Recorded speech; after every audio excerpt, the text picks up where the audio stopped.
میں اس کے جواب میں یہی کہوں گا کہ پردہ، حجاب یہ آپ کی اصطلاحات ہیں، اس طرح کی کوئی چیز نہ قرآن میں بیان ہوئی ہے نہ کسی حدیث میں بیان ہوئی ہے۔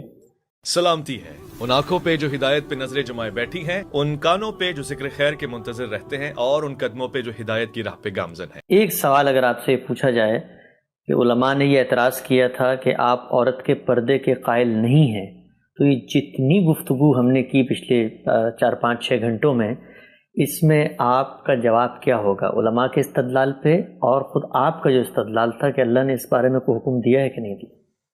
میں اس کے جواب میں یہی کہوں گا کہ پردہ، حجاب یہ آپ کی اصطلاحات ہیں، اس طرح کی کوئی چیز نہ قرآن میں بیان ہوئی ہے نہ کسی حدیث میں بیان ہوئی ہے۔ یہ غلط فہمی کس وجہ سے ہوئی اس کے وجوہ میں بیان کر چکا ہوں، یعنی رسالت مآب صلی اللہ علیہ وسلم کی ازواج مطہرات کو بعض ہدایات کی گئیں، وہ یقیناً حجابی کی ہدایات تھیں، ان کو عام سمجھ لیا گیا۔ اس زمانے میں ایک ایسی صورتحال پیش آ گئی جس میں مسلمان عورتوں سے بھی یہ تقاضا کیا گیا کہ وہ باہر نکلیں تو اپنی شناخت قائم کر لیں۔ اس میں چونکہ جلباب کا لفظ آ گیا تو یہ خیال ہوا کہ یہ کوئی پردے کا حکم ہے، درحال ہے کہ وہ شناخت قائم کرنے ہی کا حکم تھا۔ اس میں صاف الفاظ میں قرآن مجید نے یہ کہا تھا کہ یورفن فلا یوزین، تاکہ وہ پہچانی جائیں اور ان کو کوئی شخص اذیت نہ پہنچائے۔ جی، اس کی ہم بہت وضاحت کر چکے اور یہ بتا چکے۔ جہاں تک سورہ نور کا تعلق ہے، میں نے یہ عرض کیا تھا کہ اس کے لیے صحیح تعبیر کیا ہے۔ صحیح تعبیر یہ ہے کہ مرد و زن کے اختلاط کے آداب بتائے جائیں، یعنی لوگ جب ایک دوسرے سے ملیں، گھروں میں جائیں، دفتروں میں جائیں، کام کی جگہوں پر جائیں، تو وہاں کن چیزوں کا لحاظ رکھیں۔ یہ بات یاد رکھیے کہ اگر تو یہ کہنا تھا کہ خواتین پردے میں چلی جائیں، نقاب اوڑھ لیں، برقع پہن لیں، ان سب چیزوں کی کوئی ضرورت ہی نہیں تھی اس کے بعد۔ یہ جو آداب بتائے جا رہے ہیں اسی لیے بتائے جا رہے ہیں کہ لوگوں کو باہر جانا ہے، کام کرنے ہیں، معاملات انجام دینے ہیں، معمولات باقی رکھنے ہیں۔ خواتین کو کسی جگہ ملازمت کرنی ہے آج کے زمانے میں، قدیم زمانے میں کہیں کھیت میں جانا ہے، کہیں کھانا لے کے جانا ہے، کہیں چارہ اٹھا کے لانا ہے، کہیں خود کھیت میں فصل کے بونے یا اس کی برداشت کے موقع پر کام کرنا ہے۔ یہ سب جتنی چیزیں ہیں ان کا لحاظ رکھ کے، تاکہ سوشل آزادیوں پر بھی کوئی پابندی نہ لگے، معاشی معاملات میں بھی کوئی رکاوٹ نہ پڑے، اللہ تعالیٰ نے کچھ آداب، کچھ ایٹیکیٹس بتائے ہیں۔ تو اس لیے میں تو اسی پر اصرار کروں گا کہ قرآن مجید میں عام مسلمان عورتوں کے لیے پردے کا کوئی حکم نہیں ہے، کہیں بیان نہیں ہوا۔ سورہ نور میں جو ہدایات دی گئی ہیں وہ بنیادی طور پر آداب کی نوعیت کی ہیں، یعنی اس میں ملنے جلنے کے طریقے، شائستہ طریقے، مہذب طریقے بتائے گئے ہیں، اور میں اس کو ایٹیکیٹ ہی سے تعبیر کرتا ہوں۔ عام صاحب بہت شکریہ، آپ نے بڑی مختصر سے وقت میں جو پوری بحث جس پس منظر میں شروع ہوئی تھی اس کا خلاصہ کیا، اور آپ نے اس پوری بحث کو کہاں سے دیکھا ہے۔ پہلے علماء کا وہ استدلال جو آپ کی فکر پہ پیدا ہوتا ہے، ان کی بنائے استدلال سورہ احزاب، اس پر آپ نے اپنا نقطہ نظر پیش کیا، اور پھر اپنا مثبت نقطہ نظر سورہ نور کی روشنی میں تفصیل سے بتایا۔ ہم اسی ترتیب کو لے کے چلیں گے کہ سورہ نور کی انڈرسٹینڈنگ جو آپ کی تھی، اس پر بھی ہمارے جو روایتی علماء ہیں وہ متفق نہیں ہیں، تو ان کا استدلال ایک ایک کر کے میں آپ کے سامنے رکھتا ہوں۔ نور سے آپ نے 3 ہدایات بیان کی تھیں کہ غض بصر، حفظ فروج اور زینتوں کے بارے میں اللہ کی ہدایت۔ پہلی چیز غض بصر، اس پہ آپ کا جو نقطہ نظر تھا وہ یہ تھا کہ نظریں جو ہیں وہ تاڑنے والی نہ ہوں، خد و خال کا جائزہ لینے والی نہ ہوں، مرد اور دونوں کو یہ کہا گیا ہے۔ میں ایک مختصر سے اقتباس آپ کے سامنے پڑھتا ہوں، یہ معرف القرآن بڑی مارکت الارا تفسیر ہے، مفتی شفیع علیہ رحمہ کے مفتی اعظم بھی رہے ہیں۔ وہ یہ لکھتے ہیں کہ ابتدائی حصے میں تو وہی حکم ہے جو اس سے پہلے آیت میں مردوں کو دیا گیا کہ اپنی نظریں پست رکھیں، یعنی نگاہیں پھیر لیں۔ مردوں کے لیے حکم میں عورتیں بھی داخل تھیں، مگر ان کا ذکر علیحدہ تاکید کے لیے کیا گیا۔ اس سے معلوم ہوا کہ عورتوں کو اپنے محارم کے سوا کسی مرد کو دیکھنا حرام ہے۔ بہت سے علماء کا قول یہ ہے کہ غیر محرم مرد کو دیکھنا عورت کے لیے مطلقاً حرام ہے۔ یہ میں دوبارہ جملہ پڑھ دیتا ہوں۔ وہ لکھتے ہیں کہ بہت سے علماء کا یہ قول ہے کہ غیر محرم کو دیکھنا عورت کے لیے مطلقاً حرام ہے، خواہ شہوت اور بری نیت سے دیکھے یا بغیر کسی نیت اور شہوت کے دیکھے، دونوں صورتوں میں حرام ہے۔ اور پھر مفتی شفیع علیہ رحمہ اپنے اس نتیجہ فکر کا استدلال پیش کرتے ہیں سیدہ ام سلمہ اور ام میمونہ کی روایت سے کہ جب عبداللہ ابن ام مکتوم آ گئے تو رسول اللہ صلی اللہ علیہ وسلم نے فرمایا، وہ نابینا تھے، تو عورتوں کو کہا کہ اندر چلی جاؤ کیونکہ تم تو نابینا نہیں ہو. تو غض بصر سے جو نتیجہ آپ نے نکالا غام صاحب، اس کے مقابل میں یہ روایت بھی موجود ہے، اور مفتی شفیع کہتے ہیں کہ علماء کا یہی قول ہے کہ مطلقاً حرام ہے. کیا کہتے ہیں؟ ہم اپنے علماء کی غائب درجہ عزت کرتے ہیں، لیکن جب وہ کوئی بات کہیں گے تو یہ دیکھیں گے نا اس کا استدلال کیا ہے. جی. یہاں ایک طرف قرآن مجید کی آیت ہے، دوسرے ایک حدیث بیان کی گئی. جی. سب سے پہلے آیت کو دیکھیے. آیت میں جو الفاظ استعمال کیے گئے ہیں وہ کیا الفاظ ہیں؟ ان میں یہ کہا گیا کہ یغضوا من ابصارہم یا یغضضن من ابصارہم. جی. اسی سے غض بصر کی تعبیر اختیار کی گئی. غض بصر کا مطلب کیا ہے؟ جی. کیا اس کا مطلب یہ ہے کہ آپ آنکھیں بند کر لیں، آپ بالکل نہیں دیکھیں، آپ نگاہیں ہٹا لیں، آپ زمین پر دیکھتے رہیں؟ کیا یہ مطلب ہے؟ میں نے آپ سے عرض کیا کہ اس کے یہ معنی نہیں ہے. جی. عربیت کی روح سے اس کا مدعا کیا ہوتا ہے اس کو خود قرآن مجید سے سمجھ لیجیے. اچھا. قرآن مجید میں یہ فعل دوسری جگہوں پر بھی استعمال ہوا ہے. اچھا. 2 مقامات پر بالکل وضاحت سے قرآن مجید نے اس مدعا کو خود واضح کر دیا ہے. قرآن مجید کی سورہ حجرات میں دیکھیے. جی. وہاں رسالت مآب صلی اللہ علیہ وسلم کی بارگاہ میں بیٹھنے کے آداب بتائے گئے. جی. اس میں کیا کہا ہے؟ ان الذین یغضون اصواتهم عند رسول اللہ اولئک الذین امتحن اللہ قلوبہم للتقوی. اچھا. وہ لوگ جو رسالت مآب صلی اللہ علیہ وسلم کی بارگاہ میں اپنی آوازوں کو پست رکھتے ہیں. یہاں کیا کہا ہے سورہ نور میں؟ نگاہوں کو پست رکھتے ہیں. وہاں کہا ہے آوازوں کو پست رکھتے ہیں. کیا مطلب ہے اس کا؟ پست یعنی آواز نکلنی نہیں چاہیے نہیں. انہیں رسالت مآب صلی اللہ علیہ وسلم کی بارگاہ میں بولنا نہیں چاہیے نہیں. بات نہیں کرنی چاہیے.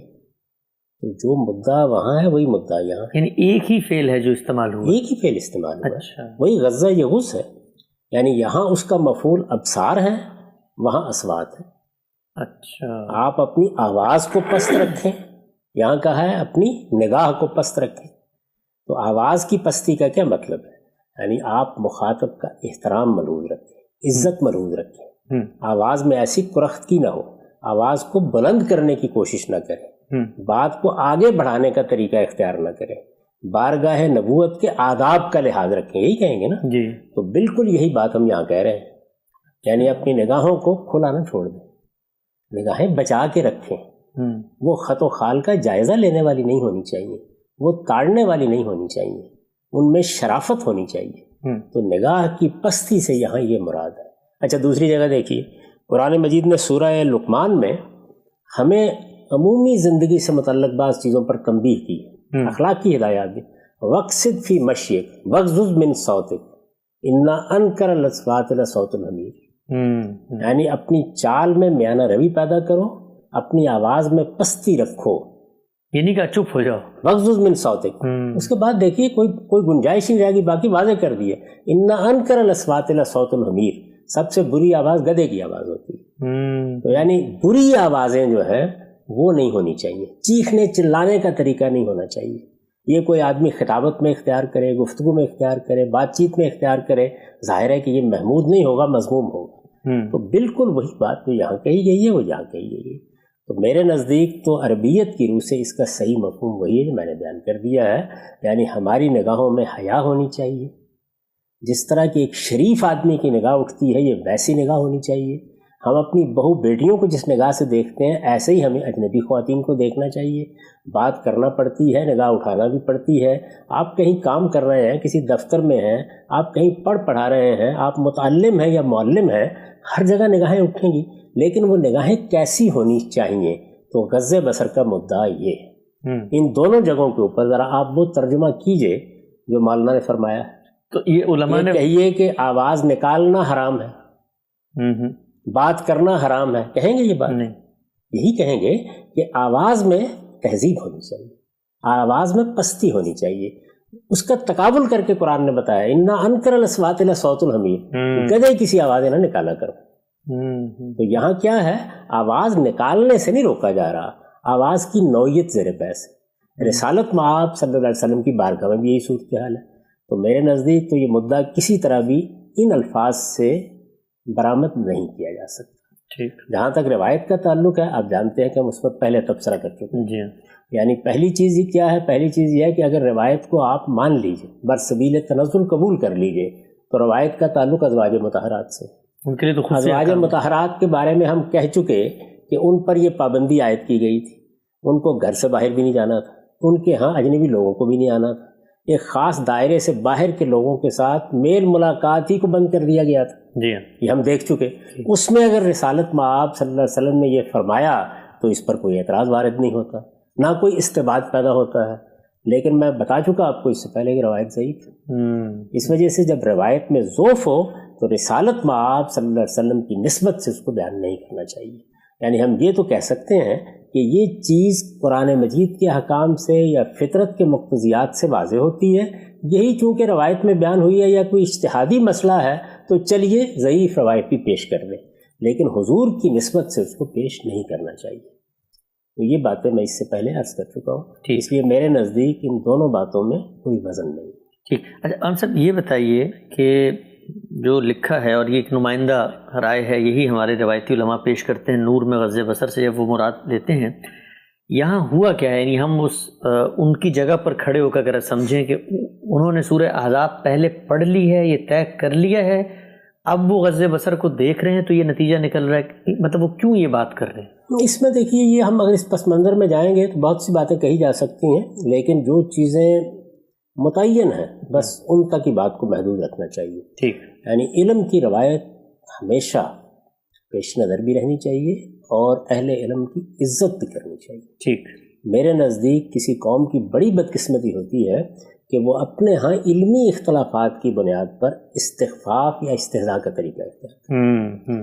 غلطی مجھے بھی لگ سکتی ہے, غلطی کسی دوسرے صاحب علم کو بھی لگ سکتی ہے. جی. صرف استدلال کی تردید تک محدود رہنا چاہیے. میں نے آپ سے عرض کیا نا کہ جب یہ بات عموم میں مانی جانے لگی کہ ازواج مطہرات کو یہاں نمونے کے طور پر پیش کیا گیا اور یہ رجحان آہستہ آہستہ متاخرین کے ہاں غلبہ پاتا چلا گیا, درا حال ہے کہ متقدمین کے ہاں آپ کو اس کے آثار ہی نہیں. دوسرے یہ کہ جو سورہ احزاب میں بڑی چادر اوڑھ کر باہر نکلنے کی بات کی گئی تھی اور جو ایک وقتی تدبیر تھی, ہم اس پر بہت بحث کر چکے, اس کا نتیجہ یہ نکال لیا گیا کہ یہ پردہ کرنے کا حکم ہے. تو اس سے ایک ذہنی تصویر بھی تو بنتی ہے نا. جی. وہ ذہنی تصویر پھر بہت سی چیزوں کے بارے میں اس طرح کی شدت پیدا کر دیتی ہے. اگر آپ قرآن مجید کے الفاظ کو پکڑ کر چلیں, یعنی اللہ تعالیٰ بات کیا کر رہے ہیں, پھر قرآن مجید کے الفاظ سے جو مدعا معلوم ہوتا ہے, دیکھیں جملے کی تعریف اس کو قبول کر رہی ہے, پھر یہ دیکھیں سیاق و سباق میں یہ مدعا ٹھیک بیٹھ رہا ہے. جب وہ بالکل متعین ہو جائے پھر روایات کو دیکھیں کہ کیا ان میں کوئی بات کہی گئی ہے تو اس سے متعلق ہوتی ہے. تو اب دیکھیے نا یہاں بھی کیا ہوا ہے, یعنی پہلے ایک ذہنی تصور کے تحت غض بصر کا مفہوم طے کیا گیا, اس کے بعد یہ فرق کیے بغیر کہ روایت کا تعلق ازواج مطہرات سے ہے, اس روایت سے بھی استدلال کر لیا گیا. تو میں نے توجہ دلائی بہت ادب کے ساتھ, اور میں پھر گزارش کروں گا کہ اہل علم کا ادب, ان کا احترام ہر حال میں ملحوظ رکھنا چاہیے. توجہ میں نے ذہن دلائی ہے کہ نہ یہ صرف یہ کہ الفاظ اس کو قبول نہیں کرتے, روایت ازواج مطہرات سے متعلق ہے اور پھر روایت بھی ضعیف ہے.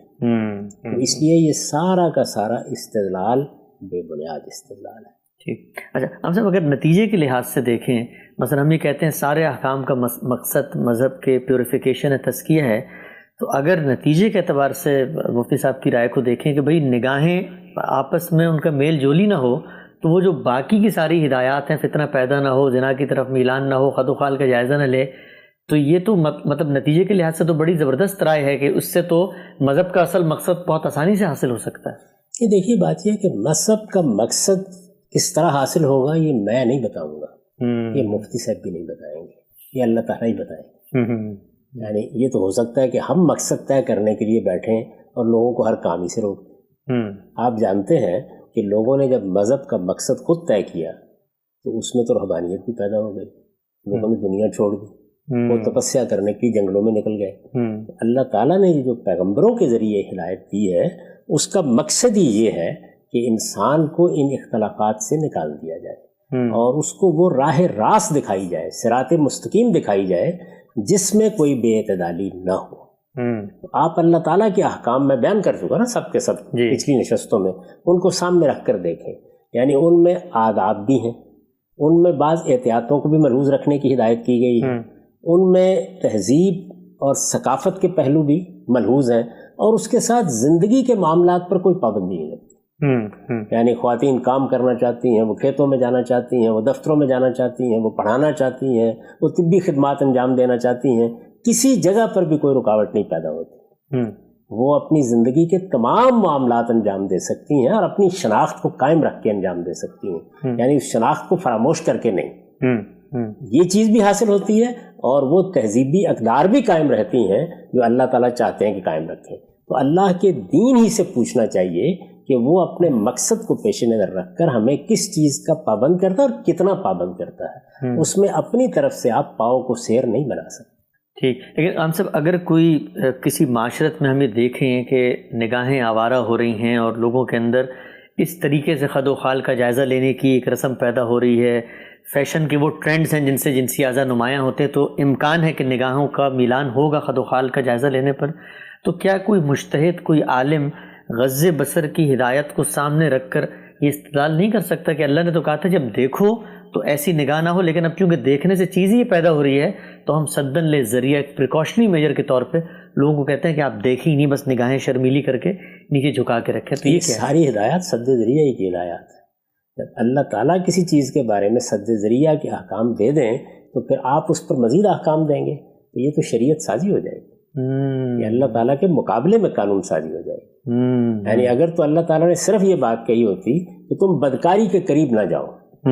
میں نے عرض کیا تھا نا کہ سورہ نور میں پس منظر یہ ہے جی بدکاری کو سوسائٹی سے ختم کرنا یا روکنا یا اس کی حوصلہ شکنی کرنا پیش نظر ہے.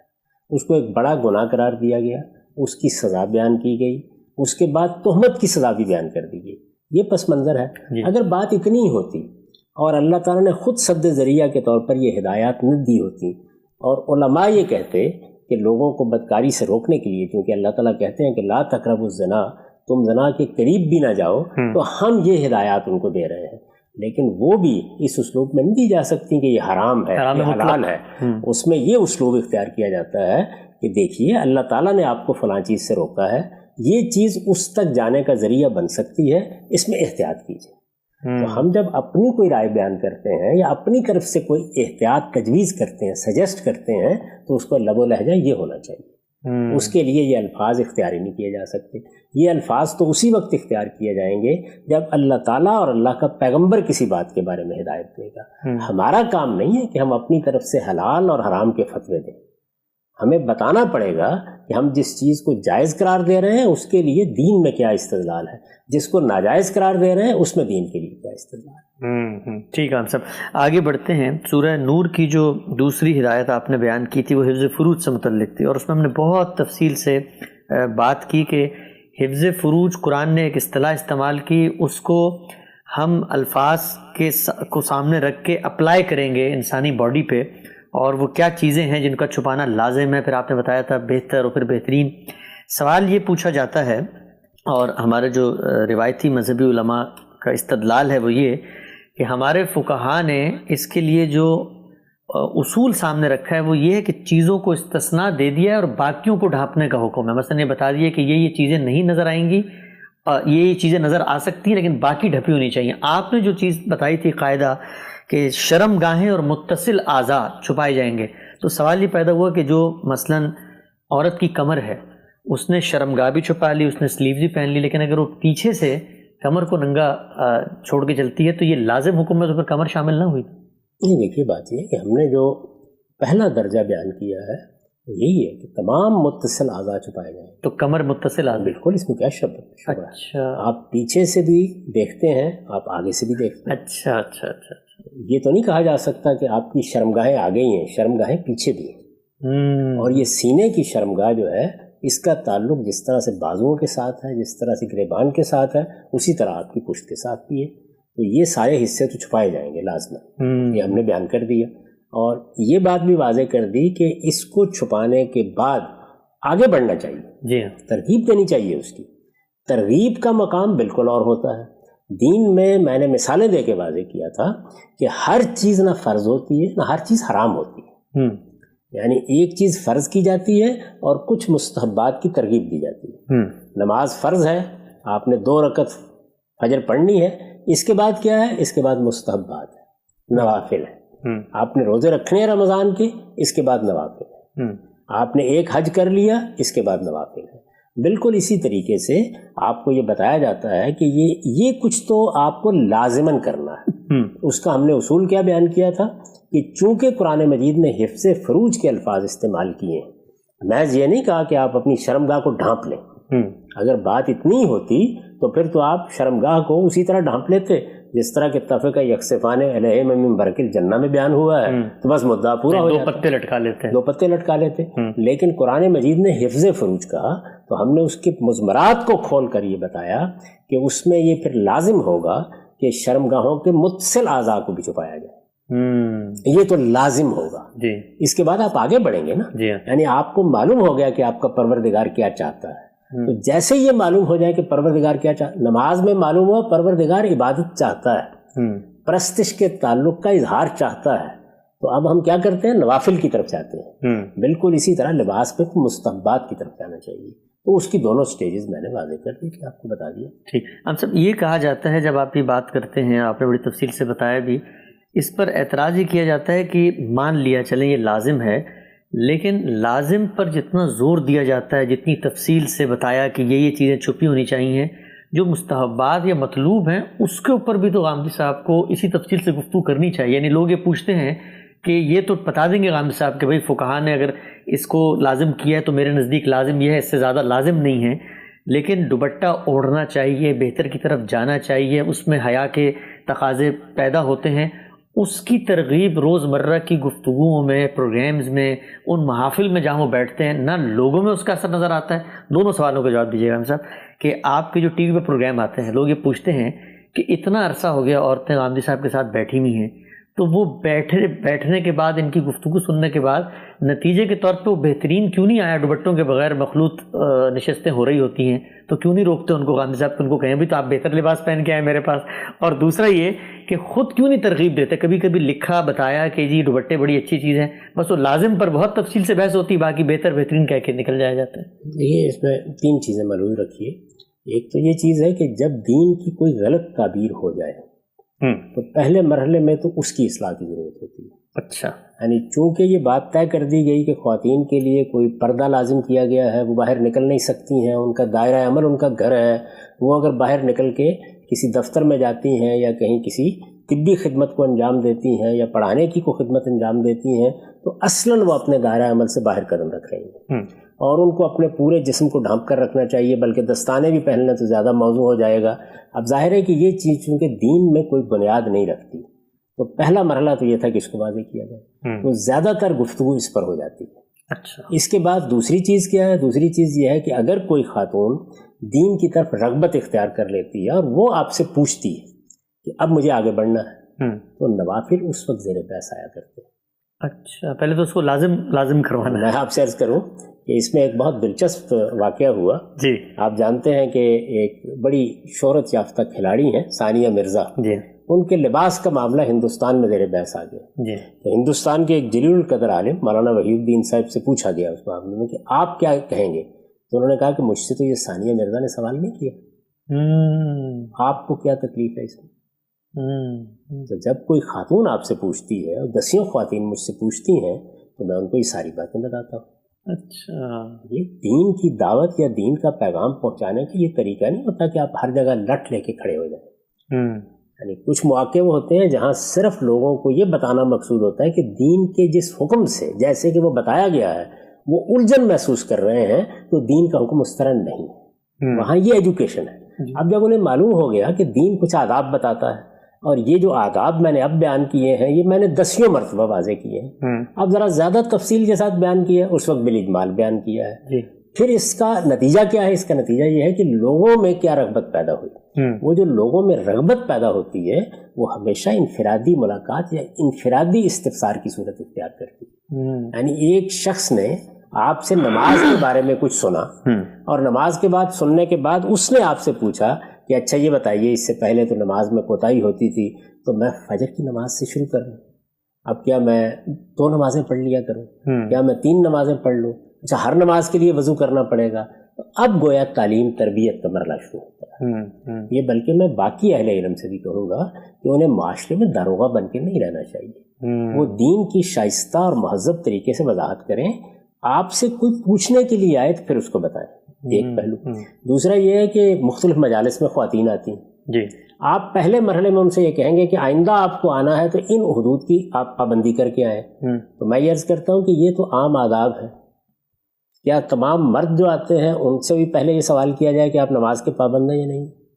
وہ تو فرائض میں سے اچھا، اگر فرض کر لیجئے کسی کے نزدیک داڑھی رکھنا ضروری ہے تو اسے پوچھنا چاہیے پہلے کہ آپ نے پورے ناپ کی داڑھی نہیں رکھی تو میری مجلس میں کیوں بیٹھے ہوئے ہیں؟ کیا واقعتاً ہمارے علماء یہی کرتے ہیں؟ یعنی یہ سارا معاملہ خواتین سے متعلق کیوں ہو جاتا ہے؟ تو میں اس کو دعوت اور تبلیغ کے معاملے میں ایک غلط رویہ سمجھتا ہوں۔ اچھا، آپ کو اپنی بات کرنی ہے، اپنی بات کہنی ہے، یہ اللہ کے احکام ہے، وہ آپ نے بیان کر دیے، ان کی حقیقت کیا ہے، وہ کہاں بیان ہوئے ہیں، ان کا استدلال کیا ہے، ان کے پیچھے کیا چیزیں ہیں جن کو اللہ تعالیٰ نے حکمت کے طور پر ملحوظ رکھا ہے، وہ سب آپ بیان کر دیں۔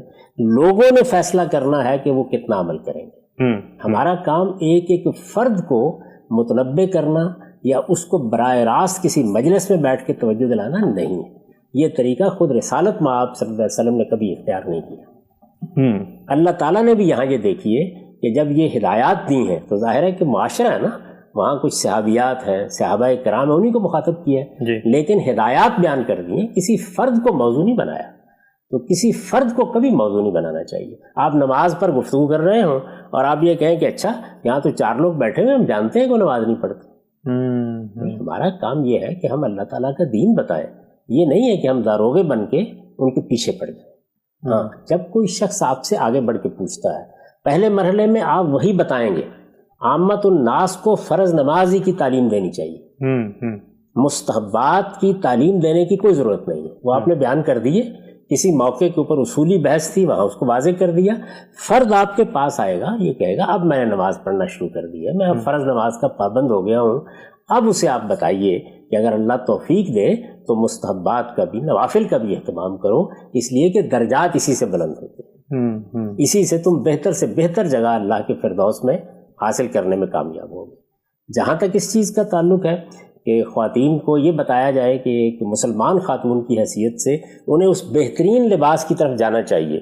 دیکھیے میری جو کتاب مقامات ہے اس میں ایک مضمون موجود ہے سر کی اوڑھنی کے عنوان سے۔ اچھا، آپ اگر پسند فرمائیں تو میں اس کو نکال کے سنا دیتا ہوں، آپ خود دیکھ لیجئے کہ اس میں نے کیا بات کس اسلوب میں کس طریقے سے کہی ہے، اس سے اندازہ ہو جائے گا کہ میرا طریقہ اس معاملے میں ہمیشہ سے کیا رہا ہے، اور میں اس طرح کی بات اگر کرتا ہوں تو کس اسلوب میں کرتا ہوں۔ یعنی صرف یہ نہیں ہے کہ نفی کر دی جائے کہ بھئی یہ لازم نہیں ہے دین کا، لیکن وہ جو بہترین صورت ہے وہ پھر ساتھ بیان ہوتی ہے۔ اس مضمون کا عنوان بہت مختصر ہے۔ یہ کب لکھا غام صاحب؟ میں آپ کو پڑھ کے سنا دیتا ہوں، 2008 کا ہے۔ اچھا، اس کا عنوان ہے سر کی اوڑھنی۔ اچھا، اللہ تعالیٰ کی ہدایت ہے کہ مسلمان عورتیں اپنے ہاتھ، پاؤں اور چہرے کے سوا جسم کے کسی حصے کی زیبائش، زیورات وغیرہ اجنبی مردوں کے سامنے نہیں کھولیں گی۔ اچھا، قرآن نے اسے لازم ٹھہرایا ہے، اس پر ہم گفتگو کر چکے ہیں۔ جی، سر پر دوپٹہ یا اسکارف اوڑھ کر باہر نکلنے کی روایت اسی سے قائم ہوئی۔ اچھا، اللہ تعالیٰ نے جب زیب و زینت کیا ہو تو اس میں یہ کہا کہ ہاتھ، پاؤں اور چہرے کے سوا یا ظاہری لباس کے سوا باقی جسم کو ڈھانپ کر رکھو، تو اسی سے یہ روایت قائم ہو گئی۔ سر پر دوپٹہ یا اسکارف اوڑھ کر باہر نکلنے کی روایت اسی سے قائم ہوئی ہے اور اب اسلامی تہذیب کا حصہ بن چکی ہے۔ آپ جانتے ہیں کہ میں جب اسلامی تہذیب کا لفظ استعمال کرتا ہوں تو اس سے مراد مسلمانوں کی تہذیب نہیں ہوتی، یعنی وہ تہذیب جو دین کے احکام کے لازمی نتیجے کے طور پر پیدا ہونا شروع ہو جاتی ہے۔ عورتوں نے زیورات نہ پہنے ہوں اور بناؤ سنگار نہ بھی کیا ہو تو وہ اس کا اہتمام کرتی رہی ہیں۔ اچھا، یہ رویہ بھی قرآن ہی کے اشارات سے پیدا ہوا ہے۔ اللہ تعالیٰ نے فرمایا ہے کہ دوپٹے سے سینہ اور گریبان ڈھانپ کر رکھنے کا حکم ان بوڑھیوں کے لیے نہیں ہے جو نکاح کی امید نہیں رکھتی ہیں۔ ٹھیک ہے، شریعت بیان ہو گئی، بشرطے کہ وہ زینت کی نمائش کرنے والی نہ ہو۔ یہ قرآن مجید میں بیان ہوا۔ ہم نے سورہ نور میں جو آگے جا کر مستثنیات بیان ہوئے ہیں یا سوالات کا جواب دیا ہے اس میں اس پہ بحث کی۔ قرآن کا ارشاد ہے کہ وہ اپنا یہ کپڑا مردوں کے سامنے اتار سکتی ہیں، یعنی یہ جو گریبان پر دوپٹہ لینے کا حکم تھا اس میں کوئی حرج نہیں ہے، مگر ساتھ ہی وضاحت کر دی ہے کہ پسندیدہ بات ان کے لیے بھی یہی ہے کہ احتیاط کریں اور دوپٹہ سینے سے نہ اتاریں. پسندیدہ بات یہ دیکھیے اب قرآن مجید وہی فرق کر رہا ہے جو میں نے آپ کو توجہ دلائی کہ کچھ چیزیں لازم ہوتی ہیں، کچھ پسندیدہ ہوتی ہیں، مستحبات ہوتے ہیں. اس سے واضح ہے کہ سر کے معاملے میں بھی پسندیدہ بات یہی ہونی چاہیے، اور بناؤ سنگار نہ بھی کیا ہو تو عورتوں کو دوپٹہ سر پر اوڑھ کر رکھنا چاہیے. پسندیدہ بات یہی ہے. یہ اگرچہ واجب نہیں ہے، لازم نہیں ہے، لیکن مسلمان عورتیں جب مذہبی احساس کے ساتھ جیتی اور خدا سے زیادہ قریب ہوتی ہیں تو وہ یہ احتیاط لازماً ملحوظ رکھتی ہیں. اچھا، یعنی دیکھیے دو چیزیں یہاں بیان کی گئی ہیں. ایک یہ کہ مذہبی احساس پیدا ہو، یہ محض احکام بیان کر دینے سے نہیں ہوتا. جی یہ اصل میں اللہ تعالیٰ کے ساتھ تعلق سے ہوتا ہے. اللہ تعالیٰ کے منشا اور اہداف جو قرآن مجید میں بیان ہوئے ہیں ان کو سمجھ لینے سے ہوتا ہے. یہ آپ قانون کے طریقے پر لوگوں کو نہیں بتا سکتے. قانون اتنا ہی بتانا چاہیے جتنا قانون ہے. یعنی جب میرے سامنے عام لوگ آئیں گے اور مجھے یہ معلوم ہے کہ 5% لوگ بھی نماز کا اس طرح اہتمام نہیں کرتے جس طرح کہ اللہ تعالیٰ چاہتے ہیں کہ 5 وقت نماز کا اہتمام کیا جائے، تو میں پہلے فرض نماز ہی کی تلقین کروں گا. میری کوشش یہ ہوگی کہ اس کم سے کم کی طرف لوگ آئیں. یعنی دین جب بیان کیا جاتا ہے تو وہ عامت الناس کو سامنے رکھ کے بیان کیا جاتا ہے، خاص طور پر پبلک جگہوں کے اوپر. اب لوگوں میں شوق پیدا ہوگا، دین کی رغبت پیدا ہوگی، وہ دین سے دور کھڑے ہیں اس کے قریب آئیں گے. جب وہ آئیں گے تو اب وہ تعلیم حاصل کرنا چاہیں گے. اس وقت کیا چیز پیدا ہوتی ہے؟ مذہبی احساس پیدا ہوتا ہے، اللہ سے قریب ہونے کا جذبہ پیدا ہوتا ہے، جنت میں اعلیٰ ترین درجات حاصل کرنے کی خواہش پیدا ہوتی ہے. اب مستحبات بتائے جاتے ہیں، اب نوافل کی ترغیب دی جاتی ہے، اب یہ کہا جاتا ہے کہ اس چیز کا لحاظ رکھیے. لیکن مسلمان عورتیں جب مذہبی احساس کے ساتھ جیتی اور خدا سے زیادہ قریب ہوتی ہیں تو وہ یہ احتیاط لازماً ملحوظ رکھتی ہیں اور کبھی پسند نہیں کرتی کہ کھلے سر اور کھلے بالوں کے ساتھ اجنبی مردوں کے سامنے. اچھا، یہ آپ نے لکھا ہے؟ یہ میں نے لکھا. تو اس کا مطلب یہ کیا ہے؟ اس کا مطلب یہ ہے کہ 2008 سے میں یہی تلقین کر رہا ہوں، انکریج کر رہے دوپٹہ پہننا، یہی تلقین کر رہا ہوں. جی. لیکن یہ فرق واضح کر کے تلقین کر رہا ہوں کہ آپ کے لیے لازم کیا ہے. میں نے حفظ فروج پر گفتگو کرتے ہوئے بار بار یہ توجہ دلائی تھی کہ آپ کی ساری سوسائٹی کروڑوں کی تعداد میں اس وقت مسلمان ہے، عورتیں بھی کروڑوں کی تعداد میں ہیں. ان میں بچیاں بھی ہوں گی، ابھی جوانی کی عمر کو پہنچتی ہوئی بچیاں بھی ہوں گی، کالجوں میں جانے والی بھی ہوں گی، اسکولوں میں خدمات انجام دینے والی بھی ہوں گی، دفتروں میں جا کے کوئی کام کرنے والی بھی ہوں گی. زندگی کے مختلف شعبوں میں خواتین آگے بڑھ رہی ہیں. ان سب خواتین کو آپ پہلے لازم بتائیں گے. اگر وہ لازم کا احساس کر لیں گی اور اس کے بعد اپنے رب کی خوشنودی کے لیے آگے بڑھنا چاہیں گی تو مستحبات اس وقت ذکر کیا کرتے ہیں. اور یہی طریقہ میں بہت ادب کے ساتھ علماء سے درخواست کروں گا انہیں بھی اختیار کرنا چاہیے. وہ مطلق حرام اور واجب اور فرض سے کم سے گفتگو ہی نہیں کرتے. پہلے متعین کر کے بتائیں کہ ہم نماز پر گفتگو کر چکے. یعنی آپ اپنے بچے کو بتا رہے ہیں تو 17 رکعتوں سے بات نہیں شروع ہوگی. ٹھیک. آپ پہلے ان کو یہ بتائیں گے کہ آپ پر 4 رکعتیں آپ کے وقت فرض کی گئی ہیں. اگر آپ نے وہ پڑھ لی ہے تو اللہ کے ہاں مواخذے سے آپ نکل گئے. اب یہ بتائیے کہ اللہ کی عبادت کیا چیز ہے، اللہ سے تعلق کیا چیز ہے، اللہ تعالیٰ سے تعلق کا اظہار پرستش میں کیسے ہوتا ہے، اللہ تعالیٰ کے ساتھ تعلق کا اظہار اطاعت میں کیسے ہوتا ہے، اللہ تعالیٰ کے ساتھ تعلق کا اظہار اپنے جان و مال کو اس کو نظر کر دینے کی صورت میں کیسے ہوتا ہے. تو آپ اس پورے فلسفے اور حکمت کا جب شعور پیدا کریں گے تو اب یہ جذبہ پیدا ہوگا جس کو میں نے یہاں مذہبی احساس سے تعبیر کیا. پھر مستحبات کی تعلیم بھی دیا کرتے ہیں. ٹھیک.